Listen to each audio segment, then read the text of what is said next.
श्री स्वामी समर्थ आज स्वामी समर्थ केंद्रानुसार सांगणार आहे, जे दर महिन्याला आपण सत्यनारायणचं पूजन करतो ते कशासाठी करायचं असतं, तर आज मी त्याबद्दलच तुम्हाला सांगणार आहे आणि मांडणी कशी करावी ते सुद्धा सांगणार आहे। अतिशय साध्या सिंपलपणाने आपण दर महिन्याला अशा पद्धतीने आपल्या घरामध्ये सत्यनारायणचं पूजन करायचं। बघा, लक्ष्मी प्राप्तीसाठी, कर्जबाजारीपणा कमी होण्यासाठी हा सत्यनारायणचं पूजन केलं जात असतं।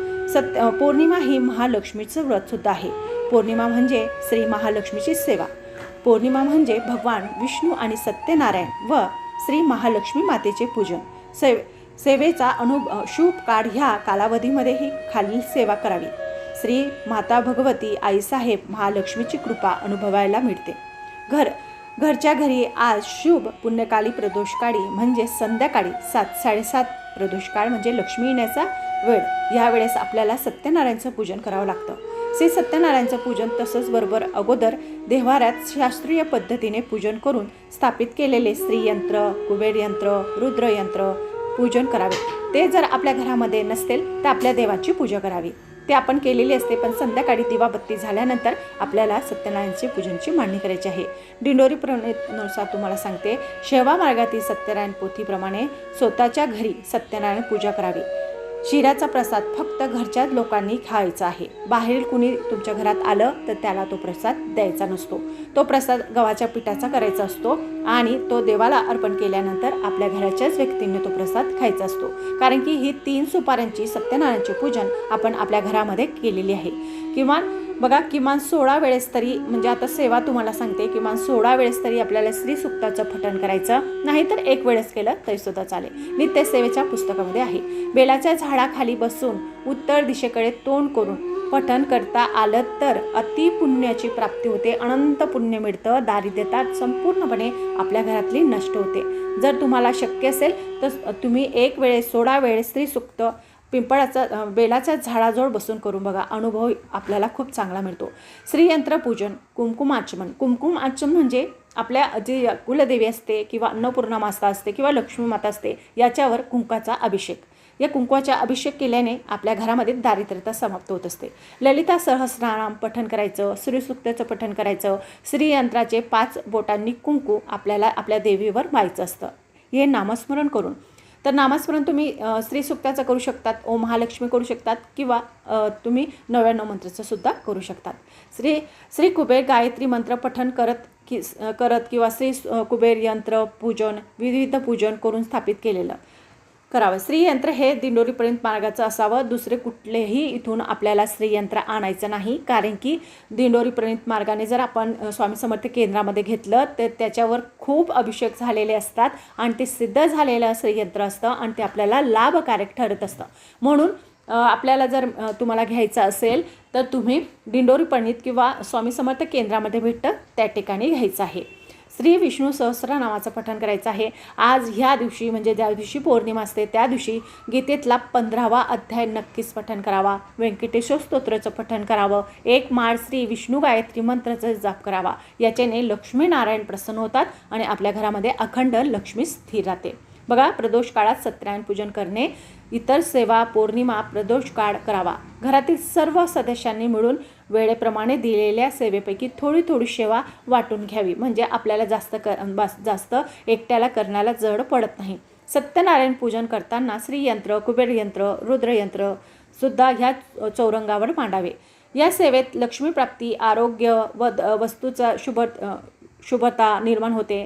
शुभ्र स्पंदने निर्माण होऊन वास्तू दोष कमी होतात। कर्ज झालेले असेल ते कर्जसुद्धा ह्या सेवेने नाहीसे होत असतं।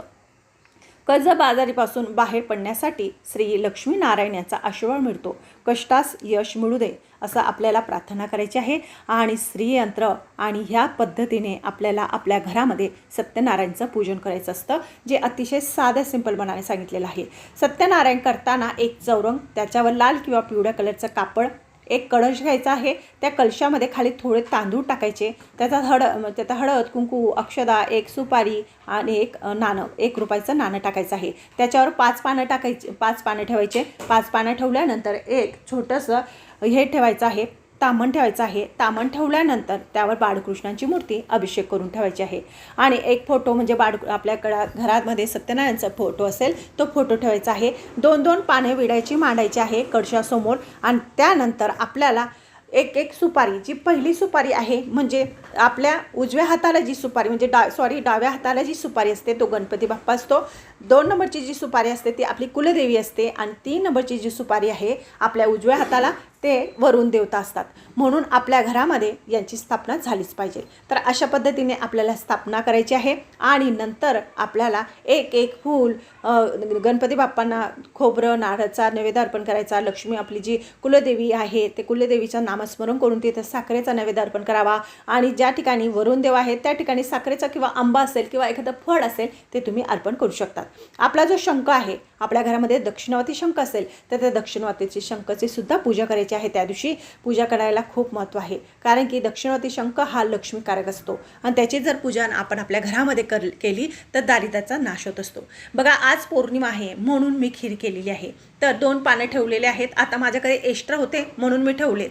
तुमच्याकडे नसतील तर काही हरकत नाही. फक्त ज्या वेळेस आपण नैवेद्य अर्पण करतो त्यावेळेस चौकोन असं करायचं खाली पाण्याने आणि त्याच्यावर नैवेद्य ठेवायचं आणि नैवेद्य समर्पयामी असं म्हणून तो त्या ठिकाणी ठेवायचा आहे. तर खिरेचा नैवेद्य दाखवलेला आहे जो लक्ष्मी मातेला खूप प्रिय असतो आणि पौर्णिमेच्या दिवशी केल्याने तो अतिशय म्हणजे चांगला असतो. आणि नंतर ना काय करायचं शिराचा पण करायचा आहे.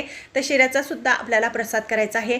तुमच्या घरामध्ये जर तुळस असेल तर एखादा म्हणजे तुमच्या घरातल्या मुलांना किंवा तुमच्या मिस्टरांना त्या दिवशी तुळशीचे पानं तोडायला लावायचे आणि आपले जे बाळकृष्ण आहे किंवा कृष्ण भगवान आहे त्यांना एक तुळशीचं पान ओम नमो भगवते वासुदेवाय या मंत्राचा जाप करून आपल्याला तुळशी पानं अर्पण करायचे आहे.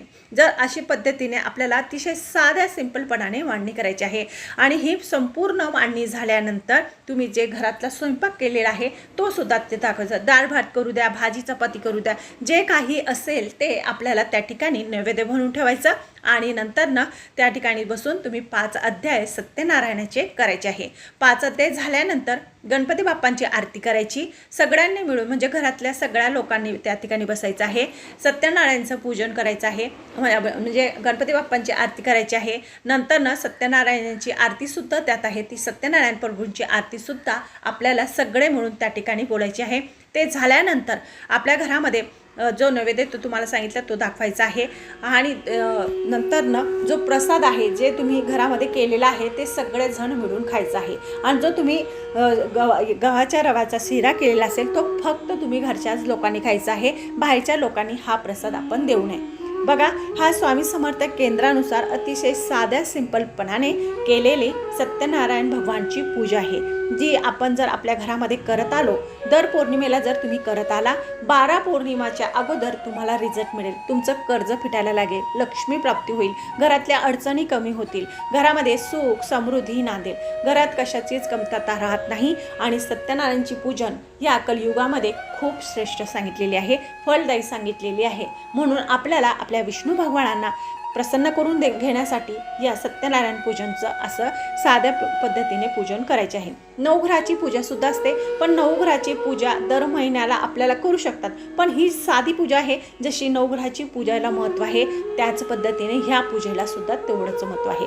तर मी आज पौर्णिमा होती म्हणून मी आमची जी कुलदेवी आहे चामुंडा माता त्या देवीला मी जे लवंग असतात 16 लवंग अर्पण केलेले आहे ते स्त्री सुक्त म्हणून आणि नंतर ना गजरा सुद्धा अर्पण केलेला आहे. लक्ष्मी मातेची मूर्ती आहे त्या ठिकाणी सुद्धा गजरा आहे आणि कुमकुम आचमन सुद्धा केलेलं आहे. ह्याच दिवशी कुमकुम आचमनला सुद्धा खूप महत्त्व आहे. 15वा अध्याय पठण करायला सुद्धा महत्त्व आहे गीतेतलं. तर ह्या ज्या साध्या सुंदर गोष्टी